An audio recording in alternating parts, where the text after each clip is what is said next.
let's level the land and clear it some. Yeah. So you have been a friend of the program, friend of Coach Prime. I remember I'm back home in Jackson right now, Pastor. I remember you coming in under the radar to visit him at the hospital. Yeah. And go right back out and doing things and never seeking the light or attention for it. And when he got to Colorado, with Atlanta and Georgia being such a hotbed for recruiting, you had never shied away from letting the world know that they were great players there and putting them in a situation where they can get to Colorado, and never seeking credit or attention for it. Just have some relationship capital. But when guys decide to hit the portal, now everybody want to blame Pastor for it. Well, I'm glad the dynamic of the portal. Well, Coach Prime and I have been friends since 2002.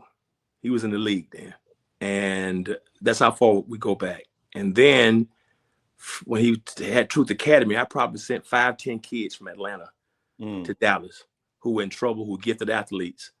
One had lost his father, kind of like an alternative program to education, sent them down to him to get them straightened out. 3 of those kids end up playing Division I football. So we've always had a relationship of helping kids. I've always respected him for that, and I've always been involved in sports as well. And of course, Jackson, we were there together. That's when I met him. And I realized our first year in Colorado, we took what we had to get out of the portal. We just took, we got here in December. We trying to fill the team in April. So we had to get players. And I'm convinced, and I tease him and Warren Coach Sapp all the time, you can't win, brother, unless you got some dogs from Georgia. I don't care. They talk about Florida and Texas. Bump all that junk. That's good. You got the Georgia. Dukes know what I'm talking about. And I had some young men who I've known their daddy before their daddy was married to their mama. His dad was a preacher, and we went to Morehouse with fraternity brothers. And he has, he's a hell of an athlete himself. His brother, Rod, who had played in the NFL, and he has 4 boys who Division I players, and the best one is coming up. He's 12 years old. And so that's Benji Hood. Shout out to my brother Benji. And he had 2 boys who grew up in my house, Colton and Brandon. Colton was went to Auburn. He was a 4-star, incredible athlete, like Coach, just as good in baseball as he was in football. And Brandon, with a running back a year behind him, who's really, most people don't know this, has been the dog. He has been the star the whole time. And really, in my opinion, and most people who know the situation, is more gifted. So I was able to try to convince them, because I knew they always want to play together. And Colton, Brandon didn't want to go to Auburn because Auburn stopped recruiting him when he tore his knee up in 11th grade. And so Coach offered him, and he was going to University of Georgia. And I said, I'm going to get these boys. I went to work on them, and they were so enamored by Coach Prime, the possibility of the culture and what he was doing. And also not just play for Coach, but play together. That Colton, who was going to be starting at Auburn, Dukes can attest to this. He would have been starting last year. And I believe Brandon would have played last year at Georgia with what they had. They decided to come play together. And before they got there, people tried to keep them from coming. And they said a bunch of bad stuff to kind of muddy the water, I believe, for Brandon. But last year we had a quarterback, the best quarterback in the nation, with 4 wide receivers who are in the league now. And so the scheme really was to highlight their talents. That's why you got your Dewey Sanders, no matter what happened, he's the best quarterback. And so with the RPO, new line of scrimmage, so we have not really been a running team. And because Pass, we lost you right there. Yeah, let me text him and let him know. Look like a battery or something. They just cut off. So yeah, that definitely was on his side right there. But he was definitely getting into it, guys. Hey, put something in the chat right now. Put questions in the chat. Put "Hey Pastor" in the chat. Put something in the chat. Let us know you're engaged and you're listening. Andre Walker said, "Let's blame Chico." Of course, blame it on the cheek. I second that motion. Got you feeling geek? Blame it on the phone. Okay. The weather is good in A. I mean, you gotta have I almost said a big back, strong shoulders to carry that load when people want to just blame things on you. You understand me? So put it on my shoulders. I can carry it. What'd you say? Put it on your shoulders.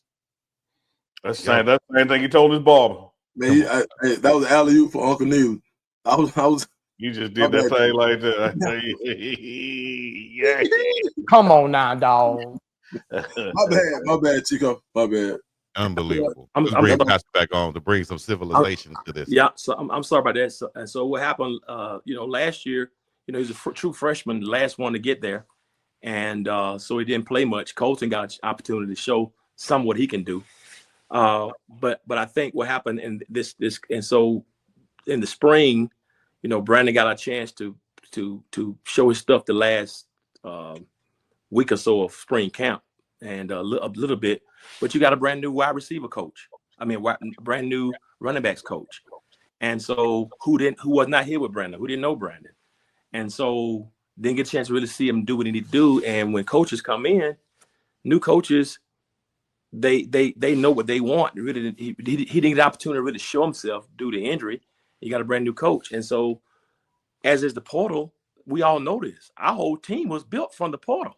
Amen. And so I think we get so emotionally attached. And our first day in Colorado, coach said, listen, I'm bringing my luggage with me, and it's Louis. Yeah. We built the whole team. So it's like free agency. And so what happens when a new coach comes along, they're allowed to bring their own. And so the decision was made, by new coaches to do what they need to do. And so the guys got in the portal. Well, what happened, when the announcements were made, I congratulated, both my nephews. These boys, my nephews. They consider me their uncle. When I did that, I was flying back and I didn't notice, but some content creator on YouTube had put out that I was their agent, made them leave and trying to get money off the university. Because I brought like 5 or 6 players. Zach Owens, who's our lineman, I brought him with us from Clemson. He got into the portal and went to Mississippi State. But there was a decision, had nothing to do with me. These boys, 300 pounds, they all kinds of money. Family makes decisions. I had nothing to do with that. I also brought Michael Welch. I also brought RJ. Well, I didn't bring Michael, but I strongly told Coach for a couple of years when they weren't sure if they were going to offer him or not. Mm-hmm. And RJ Johnson. So I brought all these kids. But when the boys decided, listen, we only came here to play together, and we're gonna get in the portal. Somebody went on YouTube, did a whole thing saying I was trying to grift the boys. Then I started getting attacked on social media, like for simply congratulating them, right? Mm-hmm. And then the father told me the boys were taking a beating. They called them grifters and you're not loyal. So I told one guy who says, man, you're grifting off the boys and you fake and you're in coach's face and you're fake. I said, listen, man, it's simple. They only came to Boulder because they want to play together. That's what I said. I said, it's always a clown on here. I said, yeah. They came to Boulder because they want to play together. When new coaches come in, they're able to bring bring in new players. This is the portal. This is not Little League. It's not, so they brought in they want to go a different direction. And I said, both of them, they didn't want both of them, right? They only wanted one. Both of them were not wanted. They didn't want 2 of them. So they moved to the direction. Nobody's angry. Nobody's mad. Well, unbeknownst to me, I think one of the coaches saw it. And my assumption is because, and I know people were very emotional because, man, what they were doing to Shador in the draft, which was one of the most horrible things I've ever seen. And I think, and so it was, London Bridge is falling down. Oh, the buses are falling. And so when I put that out there, one of the coaches was like, don't spread, Pastor, the real. Yeah, and I'm telling the real. I think the assumption was I was saying they didn't want either one of the guys. Now, I'm saying both of them. They didn't want both of them. Not they didn't want any of them. Not they didn't want neither one of them. Both were not wanted, right? Which means 2 of them were not wanted. I didn't say not one of them. So I think they misread it and everybody was emotional. And then the fans just went to her. I'm saying I'm spreading locker room information. This is the narrative. This is the story. Even the boys and family put a statement out corroborating what I said. But I just think everybody was emotional and people don't read, they make assumptions. But I was not saying that the school didn't want either one of them. I'm saying new coaches. I even prefaced it by saying new coaches. This is the truth. We do it every time.